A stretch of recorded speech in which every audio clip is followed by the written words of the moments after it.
Dans cette capsule, tu vas donc découvrir la boucle while, c'est la boucle tant que. Prenons un exemple, si je te dis, tant que la pluie tombe, je prends mon parapluie. Autrement dit, l'instruction je prends mon parapluie, elle est répétée un certain nombre de fois. Combien de fois? Je ne sais pas, par contre, je sais qu'elle sera répétée tant que la pluie tombe. Tant que cette condition est vraie, la pluie tombe, à ce moment-là, je prends mon parapluie.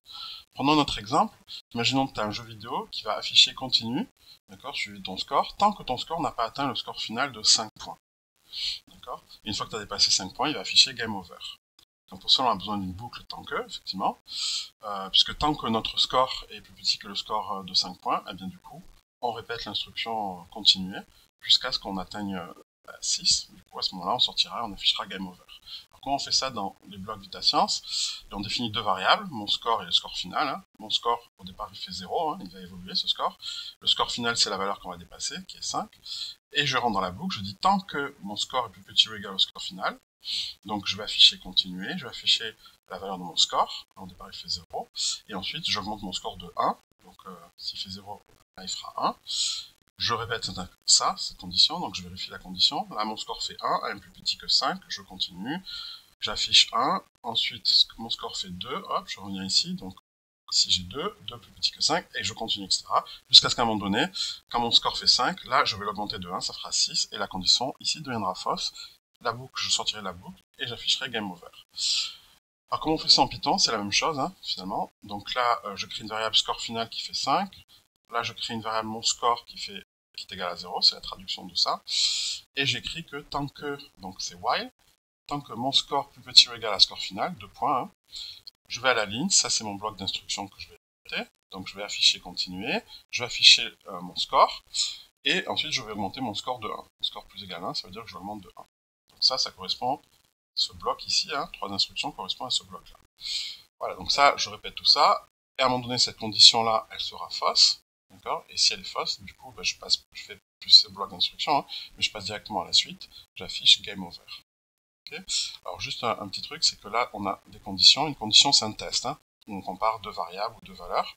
Et pour comparer, on utilise les symboles qui sont ici, les symboles de comparaison, c'est égal.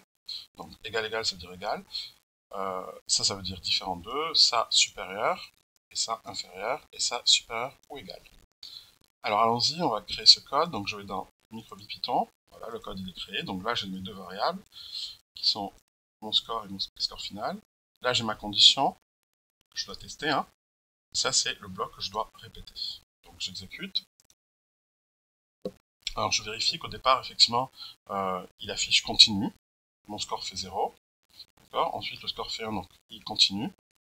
Le score fait 1, ensuite, etc., etc. Jusqu'à un moment donné, mon score fait 5. Donc, quand il affiche mon score 5, juste après, il augmente le score, ça fait 6. Et du coup, la condition devient fausse. Donc, on sort de la boucle et c'est game over. Donc si on récapitule, la syntaxe est la suivante, hein, une boucle tant que, c'est while condition, condition c'est un test de comparaison qui est soit vrai, soit faux. Si c'est vrai, on fait le bloc d'instruction qui est juste en dessous, hein, qui est décalé sur la droite, sinon on passe à la suite du programme. Alors attention, parfois, si une condition est toujours vraie, ben, du coup on reste dans une boucle.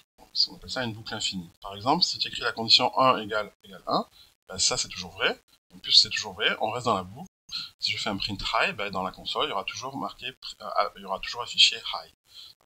Jamais cette instruction ne sera exécutée puisque cette condition sera toujours vraie. Elle n'est jamais fausse, donc par définition, on ne sort pas de la boucle, donc on n'affichera jamais by. On peut le tester tout de suite. Alors, ça risque de faire planter le programme, mais c'est pas grave. Donc, je fais while, donc 1 égale 1, je teste cette condition. Elle est vraie, hein, tout le temps, c'est clair. Donc, je fais print high. Voilà. Et si c'est faux, j'affiche high. Voilà. Donc si j'exécute, forcément il affiche high, tu vois, indéfiniment. Hein.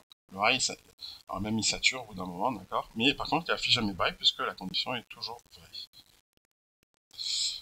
Alors, on pourrait du coup écrire, si je reviens là, du coup, au lieu d'écrire 1 égale 1, d'accord, ce qui est toujours vrai, si on veut écrire une condition qui est toujours vraie, on n'a qu'à écrire true. D'accord. Du coup, ça veut dire tant que, vrai, tant que c'est vrai c'est toujours vrai, hein, donc on va afficher high. Voilà, une façon de faire une boucle infinie. Alors a priori, on se dit la boucle infinie, ça sert pas à grand chose, mais en fait si, puisque lorsqu'on va avoir des capteurs, un capteur, par définition, il est toujours en attente d'une information pour savoir s'il capte quelque chose, donc on doit utiliser une boucle infinie, une while true, pour capter l'information du capteur. Alors, prenons un autre exemple, alors pas de boucle infinie cette fois. On va demander à l'utilisateur de saisir un mot de passe tant que celui-ci n'est pas correct. Donc au départ, je mets l'utilisateur, voilà, ça c'est mon utilisateur. Au départ, je déclare un texte qui est vide, hein, qui contient rien. Et le mot de passe, c'est le mot viticole 2024. Voilà. Et je dis tant que ce qui a été rentré par l'utilisateur, c'est différent du mot de passe. D'accord. Alors, allez, un dernier exemple avant de passer à l'exercice. On demande de créer un code qui demande à l'utilisateur de saisir un mot de passe tant que celui-ci n'est pas correct. Alors, au départ, on va donc créer deux variables, l'utilisateur et mot de passe. Alors, l'utilisateur, on met rien à l'intérieur pour l'instant. Hein, c'est une variable qui est vide, qui contient chaîne de caractères, mais aucune chaîne de caractères. Et mot de passe, on va mettre viticole 2024. Or, dans une boucle, on dit tant que le mot d'utilisateur est différent du mot de passe. Donc, tant que les deux sont différents, on va demander donc, à saisir. Donc, c'est une commande qui permet de saisir hein, dans la console une chaîne de caractères.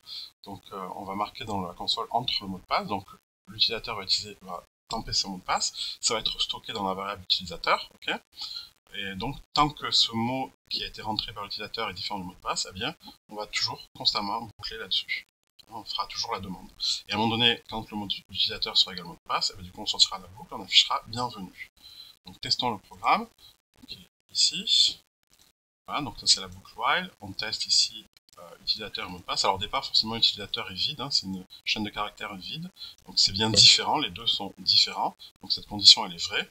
Donc il va commencer à demander à l'utilisateur entre le mot de passe. Et on va le stocker dans l'utilisateur, donc testons. Donc là, il me dit entre mot de passe, voilà, on en est là, à ce niveau-là. Donc je rentre un mot de passe, par exemple, je mets, je sais pas moi, Sophie, d'accord. Et il me refait entre mot de passe, pourquoi ben, on est en boucle. Hein. Sophie, c'est pas du tout égal au mot de passe. Le mot de passe, c'est ça, lycée viticole, 2024. Donc tant que j'ai pas rentré lycée viticole, il va boucler là-dessus. Il va toujours demander, si je mets Jules, voilà, Jules, il va toujours me demander entre le mot de passe. Donc moi, je vais lui rentrer le bon mot de passe. Et du coup, là, il termine la boucle, tu vois, c'est terminé, il a affiché bienvenue. Un autre exemple.